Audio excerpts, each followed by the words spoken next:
Aroma miracles இயற்கையான aroma ஆயில்களை கொண்டு தயாரிக்கப்படுகிறது. தூக்கமின்மை, மன அழுத்தம், எதிர்மறை எண்ணங்கள் போன்ற மனநல பிரச்சனைகள், உடல்வலி, தலைவலி போன்ற உடல்நல பிரச்சனைகள், ஆன்டி ஏஜிங், முடிவுதிர்வு, பொடுகு, வெண்புள்ளி, சரும பிரச்சனைகள் போன்ற அனைத்து பிரச்சனைகளுக்கும் தீர்வளிக்கிறது. Aroma miracles.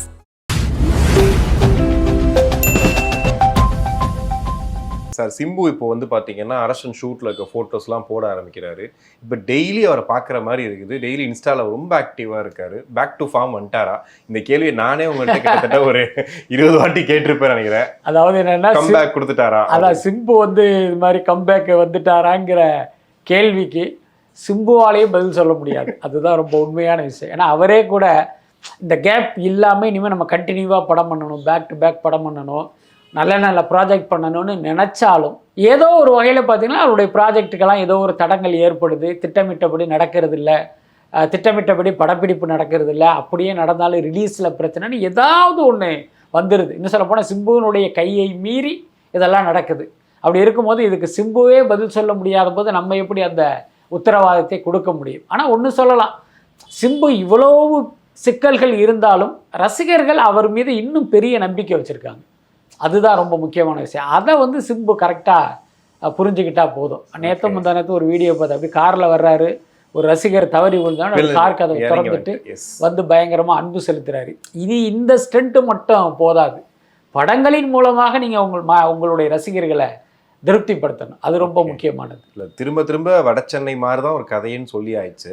இன்னொன்று வந்துட்டு அவர் லைவ் லொக்கேஷன்லாம் போய் எடுக்கும் போது திரும்பவும் வெற்றிமாறனுக்கு வட சென்னைக்கு ஒரு பஞ்சாயத்து வர்றதுக்கான வாய்ப்புகள் இருக்கா சார்? இல்லை, அதுதான் வட சென்னை ஃப்ரான்ச்சைஸில் வர்ற ஒரு கதை தான்.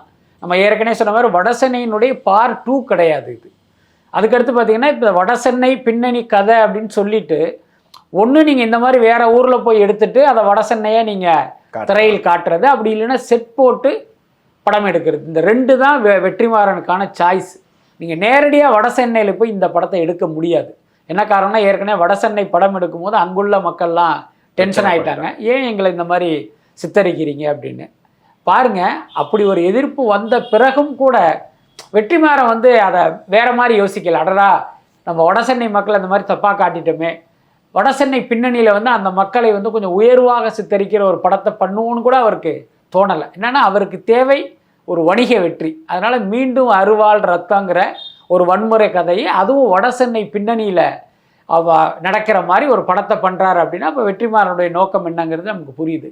அதனால் பார்த்திங்கன்னா இங்கே வெளியிலேருந்து வேணால் இந்த வட சென்னை படத்தை பண்ணலாம், அங்கே போய் பண்ணுறதுல ஒரு சிக்கல் இருக்குது. ரீரிலீஸ்லாம் ரஜினி பண்ண மாட்டார், யோசிக்க மாட்டார், அவருக்கு அதெல்லாம் பிடிக்காதுன்ற மாதிரிலாம் கேள்விப்பட்டிருக்கோம். இப்போ வந்து படையப்பா ரீரிலீஸு அவரே வந்து உட்காந்து ஒரு பெரிய கதையை சொல்கிறார். படையப்பாக்கு பின்னாடி இவ்வளோ விஷயங்கள் இருக்குன்னு அவரே இன்டர்வியூ கொடுக்குற மாதிரி சொல்லிகிட்டு இருக்காரு. என்ன ஆக போகுது? இல்லை, அதில் எனக்கு ஒரு பெரிய கேள்வி இருக்குது. என்னென்னா, ரஜினி நடித்த பல படங்கள் வந்து ரீரிலீஸ் பண்ணியிருக்காங்க, ஆனால் எந்த படத்துக்கும் காட்டாத ஒரு அக்கறையை இந்த படத்துக்கு ஏன் ரஜினி காட்டுறாருங்கிற ஒரு கேள்வியை நான் மட்டும் இல்லை, ரஜினி ரசிகர்களே எழுப்ப வேண்டிய நேரம். அதுதான் என்னோட கேள்வி. ஆமாம், இன்னும் சொல்லப்போனால் ரஜினியுடைய கரியரில் படையப்பா, பாட்ஷா நீங்கள் 2 படத்தையும் வச்சிங்க அப்படின்னா படையப்பாவை விட பாட்ஷா தான் வந்து ஒரு மிகப்பெரிய வெற்றி. அந்த ரசிகர்களால் தலையில் தூக்கி வச்சு கொண்டாடப்பட்ட படம் வந்து அந்த படம் தான். ஆனால் அந்த படம் ரீரிலீஸ் ஆகும்போது இவர் அந்த மாதிரிலாம் எதுவும் காட்டவே இல்லை. அதுக்கடுத்து பாபா, அவருக்கு மனசுக்கு நெருக்கமான ஒரு படம், அந்த படத்தையும் பண்ணாங்க, அப்பையும் அவர் இந்த மாதிரிலாம் பண்ணலை. ஆனால் படையப்பாவுக்கு பண்ணுறாரு அப்படின்னா படையப்பா அவருடைய சொந்த படம், அதுதான் முக்கியமான காரணம். இன்னொன்று பார்த்திங்கன்னா, இப்போ இந்த படத்தை தேனப்பன் மூலமாக இவரே தான் ரிலீஸ் பண்ண சொன்னது. ஏன்னா இவரே என்னுடைய பிறந்த தினத்தில் இதை ரிலீஸ் பண்ணுங்கலாம் சொல்லி தான் அந்த வேலைகளை ஆரம்பித்து வச்சார். ஸோ அப்படி இருக்கும்போது இந்த படம் கண்டுகொள்ளப்படாமல் போயிடக்கூடாது அப்படிங்கிறதுனால இப்போ அவரே இறங்கி வந்து ப்ரொமோஷன்லாம் பண்ணிக்கிட்டு இருக்காரு. ஓகே, இப்போ நீலாம்பரிக்கு ஐஸ்வர்யா ராயை தான் வந்து ஃபஸ்ட்டு சூஸ் பண்ணேன் அப்படின்னாரு. ஆனால் அதை விட முன்னாடி ஜெயலலிதாவோட கேரக்டர் தான் நீலாம்பரின்ற மாதிரிலாம் அப்போ பயங்கர டாக் போயிட்டு இருந்துச்சு. இப்போ ரொம்ப சைலண்டானாலும் இப்போ விட்டுறாரா படத்தை? இல்லை, அப்படி கிடையாது. அந்த படம் வரும்போதே வந்து எல்லாரும் சொன்னது தான். ரொம்ப வெளிப்படையாக சொல்லணும் அப்படின்னா படையப்பாவுடைய வெற்றிக்கே இந்த தகவல் தான் முக்கியமான காரணம். ரஜினி ரசிகன் அதை வெறும் நீலாம்பரியாக பார்க்கல. அவன் நீலாம்பரியாக பார்த்தான்னா நம்ம தலைவர் எப்படி இந்த நீலாம்பரி வந்து எதிர்த்து பேசுறதுன்ட்டு வேற மாதிரி பார்த்துருப்பான். அதை அவன் ஜெயலலிதாவை பார்த்தான். ஜெயலலிதாவே நம்ம தலைவர் அடக்கிறா இருப்பார் அப்படிங்கிற அந்த ஃபீலிங்கில் தான் அதை ஒரு வெற்றி படமாகவே ஓகே. மாறினது. அது அல்லாமல் அந்த நேரத்தில் வந்த செய்திகளும் கூட அதுதான். அதெல்லாம் நீங்கள் கவனிச்சிங்கன்னா தெரியும். ஜெயலலிதாவுக்கும் இவருக்கும் ஒரு பிரச்சனை இருந்தது. அந்த படத்தினுடைய டயலாக்லாம் அப்படி பார்த்தா கிட்டத்தட்ட ஜெயலலிதாவை இவர் பேசுகிற மாதிரியே தான் இருக்கும். இன்னைக்கு வந்து அவர் இல்லைன்னு சொல்கிறாரு. அதுக்கப்புறம் பார்த்தீங்கன்னா இப்போ ரஜினியுடைய ஸ்டேட்மெண்ட் படி ஐஸ்வர்யா ராய் கிட்டேலாம் இவர் சொல்லிவிட்டு 6 மாதம் காத்திருந்தாதெல்லாம் சொல்கிறாரு. அவங்க ரஜினி வந்து மிகப்பெரிய சூப்பர் ஸ்டார், இந்தியாவில் முக்கியமான ஒரு நடிகர். அவர் படத்தையே அவங்க நடிக்க மறுத்தாங்கன்னா என்ன காரணமாக இருக்க முடியும்? எனக்கு தெரிஞ்சு பார்த்தீங்கன்னா 2 காரணம் தான். ஒன்று, இது நெகட்டிவ் கேரக்டரு. இப்போ தான் நம்ம வந்து உலக அழகியாக இருந்து சினிமாவுக்கு வந்திருக்கோம், இந்த நேரத்தில் இது வேணாம் அப்படிங்கிறது ஒரு காரணமாக இருக்கும். அப்படி இல்லைன்னா இது ஜெயலலிதா கேரக்டரு, இது பண்ணோம்னா நமக்கு சிக்கலாகுங்கிறது இன்னொரு காரணமாக இருக்கும். இல்லைன்னா அவங்க எப்படி அந்த படத்தை வந்து மறுத்திருக்க முடியும்? இன்னொன்று, ரஜினி படமும் நிறைய சம்பளமும் கிடைக்கும்ல. அதனால் இது ஜெயலலிதா இன்ஸ்பிரேஷனில் தான் இந்த படத்தையே இவர் பண்ணியிருப்பார். ஆனால் இன்றைக்கி வந்து ஜெயலலிதா மீதான அந்த விரோதமெல்லாம் அப்படி ஒரு குறைந்து அந்த வயசுக்கேற்ற பக்குவமெல்லாம் வந்த பிறகு அந்த டோன் வேணாம், அல்லது அப்படி ஒரு கருத்து இருக்குது, அதை மாற்றுவோம் அப்படிங்கிறதுக்காக கூட இன்றைக்கி இவர் இப்படியெல்லாம் பேசுவாருன்னு நினைக்கிறேன். ஆனால் அந்த வசனங்கள் அன்னைக்கு சர்ச்சை ஆகலையா சார்? எல்லாமே டைரக்ட் அட்டாக்காக இருக்குமே. ஆமாம், இந்த படம் மட்டும் இல்லை, நீங்கள் வந்து அண்ணாமலை படம் பார்த்தீங்கன்னாலே தெரியும். அப்போ இதே மாதிரி ஒரு அரசியல்வாதியோட ஒரு பஞ்சாயத்து ஏற்பட்டு ஒரு க்ளோஸ்அப்பில் ரஜினிக்கு ஷாட் வச்சுருப்பாங்க. அந்த டைலாக்லாம் நீங்கள் அப்படி பார்த்தீங்கன்னா நேரடியாக ஜெயலலிதாவை பேசுகிற மாதிரியே இருக்கும். புரியுதா இல்லையா? எப்பயுமே ரஜினியை பொறுத்த வரைக்கும் தெரியுமில்ல, அந்த சமகால அரசியலையும் படத்துக்குள்ளார கொண்டு வந்து அதையே ஒரு ஹைப் கிரியேட் பண்ண வைப்பார். பட் அன்னைக்கு அது ஒரு கான்ட்ரவர்சியாக ஆனது தான், அதில் மாற்றம் இல்லை. பட் அதே நேரம் ஜெயலலிதாவால் பார்த்தீங்கன்னா ஒரு வெளிப்படையாக அதை வந்து இது அப்போஸ் பண்ண முடியல, அதுதான் உண்மை. இப்போ பராசக்தியோட ஆடியோ லான்ச்சு மிக பிரம்மாண்டமாக நடக்க போகுது. அதுவும் வந்து ரஜினி கமல்லாம் வர்றதுக்கு வாய்ப்பு இருக்குன்றாங்க. உண்மையா சார்? அதுக்கான ஏற்பாடுகள் நடந்துக்கிட்டு இருக்கு.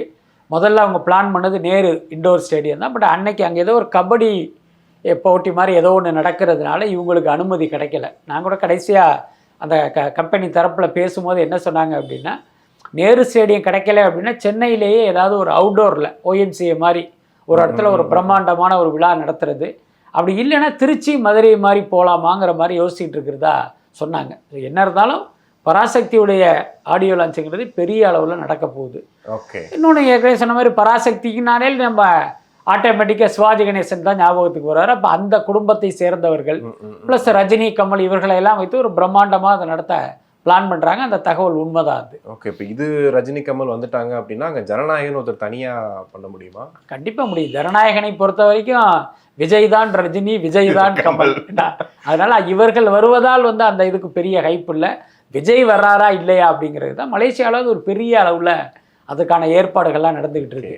இந்த அறிவிப்பு இப்போ வந்தாலும் அதற்கான ஏற்பாடுகள் பல மாதங்களாகவே நடக்குது. அதனால் ஜனநாயகனுடைய ரேஞ்சுங்கிறது வேறு தான், பராசக்திங்கிறது வேறு. அந்த தேட்டர்கள் முடிஞ்சா சார்? பிரச்சனை முற்றுப்புள்ளி வச்சா? ஆமாம், அது முடிஞ்சிருச்சு. ஒரு வழியாக பெரிய விலைக்கு விற்றுருக்காங்க. அவங்க எடுத்த புத்திசாலித்தனமான முடிவு, ஒரே ஆள்கிட்ட கொடுக்காம அந்த பிரித்து விற்போன்னு அவங்க ஒரு எடுத்த முடிவுங்கிறது அவங்களுக்கு வந்து கூடுதலாக சில கோடிகள் கிடைப்பதற்கான வாய்ப்பையும் உருவாக்கி கொடுத்துருக்கு. எல்லா வியாபாரத்தையுமே வெற்றிகரமாக முடிச்சிட்டாங்க. சுருக்கமாக சொல்லணுன்னா தமிழ் சினிமாவுடைய வியாபாரத்தில் ஜனநாயகன் வந்து ஒரு பெஞ்ச் மார்க்கை கிரியேட் பண்ணியிருக்கு. இந்த சாதனையை வந்து மற்ற ஹீரோக்களுடைய படங்கள் முறியடிப்பதற்கு பல வருஷங்கள் ஆகும். ஓகே. நிறைவாக அஜித்துக்கு தயாரிப்பாளர் ரெடியா? லேட்டஸ்ட் தகவல் என்னென்னா, கோகுலம் மூவிஸ் கிட்ட போயிருக்காங்க. கோகுலம் மூவிஸ், அதை கோகுலம் சிட் ஃபண்ட் கோபாலன், அவர் ரொம்ப நாளாகவே அஜித்தை வச்சு படம் எடுக்கணுங்கிற ஒரு சின்ன முயற்சியில் இருந்தார். அதெல்லாமல் அஜித்துடைய குட் புக்கில் இருப்பவர்களில் அவரும் ஒருத்தர். அதெல்லாமல் பார்த்திங்கன்னா அஜித்து பெரும்பாலும் சென்னையில் படப்பிடிப்பு நடத்துகிறதே விரும்ப மாட்டார். அவருடைய சாய்ஸுங்கிறது ராமோஜிராவ் ஃபிலிம் சிட்டி தான். அதையும் தாண்டி சென்னையில் ஷூட்டிங் அப்படின்னாலே கோபாலனுடைய ஸ்டுடியோவில் தான் அவர் செட்டு போட சொல்லுவார். ஸோ அந்தளவுக்கு அவரோட வந்து அவருக்கு ஒரு நல்ல நட்பு இருந்தது. அந்த அடிப்படையில் வந்து இப்போ கோபாலனோட ஒரு பேச்சுவார்த்தை போயிட்டுருக்கு. இன்னொரு பக்கம் ரிலையன்ஸ் நிறுவனத்தோட அஜித் தரப்பு வந்து பேசிகிட்டு இருக்காங்க. நீங்கள் கேள்விப்பட்டிருப்பீங்க, அவருடைய அஜித்குமார் ரேசிங்க்கு வந்து ரிலையன்ஸ் வந்து ஸ்பான்சராக வந்திருக்காங்க. அந்த கேம்பா குளிர்பானத்துக்கான அம்பாசிடராக கூட இவர் வரப்போகிறாரு. ஸோ அந்த தொடர்பை வச்சு ரிலையன்ஸை இந்த ப்ராஜெக்ட்குள்ளே கொண்டு வர்றதுக்கான ஒரு பேச்சுவார்த்தை நடக்குது. பட் என்ன இருந்தாலும் மலேசியாவிலிருந்து இங்கே வந்த பிறகு இந்த பேச்சுவார்த்தை அடுத்த கட்டத்தை நோக்கி நகரும்னு நினைக்கிறேன்.